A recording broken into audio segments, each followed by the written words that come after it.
dito kasi meron silang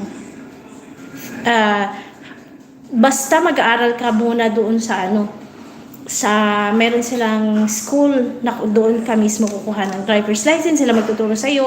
Pero paano yan pag hindi ko naipasa dahil hindi ko alam yung tawag niyan,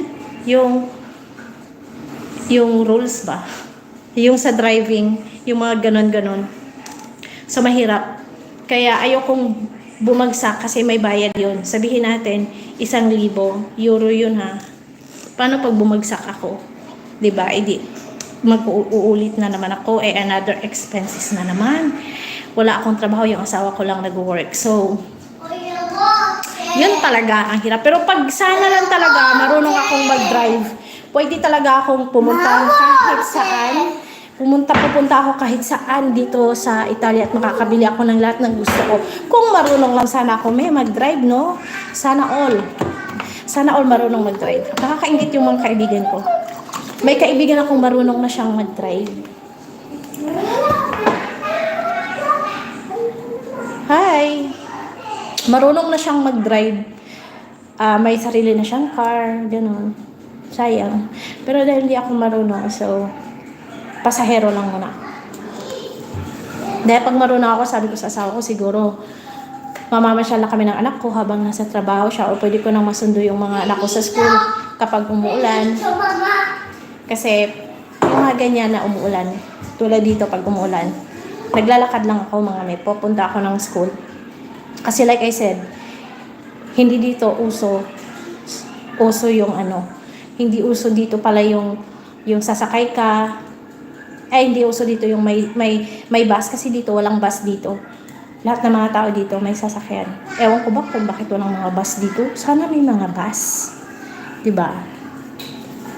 Hola. So, ayun lang.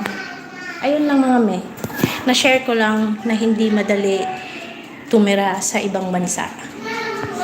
Okay, like, hindi talaga madali.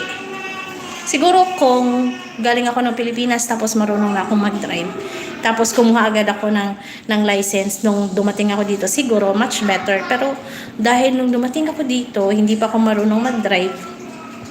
Tsaka paiba-iba kasi dito yung batas Paiba-iba dito, hindi yung like ngayon okay lang yung time ng asawa ko kasi meron siyang driver's license, nakakuha agad siya ng Italian lisensya. Pero after 10 years ata, nag-iba na naman yung patakaran nila. So, yung mga tao na dumating dito na marunong mag-drive, kailangan ba nilang mag-aral ng Italian? So, paano pag hindi sila marunong, mga diba? So, yun lang. Na-share ko lang. So, mahirap talaga. But anyway, kahit mahirap, lumalaban pa din, diba? Hindi naman ibig sabihin mahirap, talagang susuko ka na. That's all, diba? That's all lang mga share ko lang.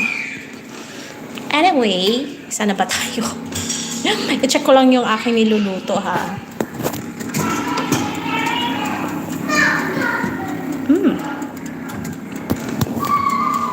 So, parang okay na yung niluluto ko.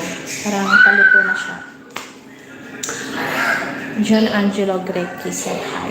Hi! Arboleros soy patasi también. Hola. Hola. So, ayun lang. Wala lang. Share ko lang talaga. And I know, hi, some of my friends are from other country. Habla Español. Ciao, hi, buonasera. So, andito ako sa Italia. Ayun lang, wala lang talaga akong ma-share. Yun lang yung na-share ko ngayong araw na to kasi nga I made a cassava cake. I don't know how do you call that in your place.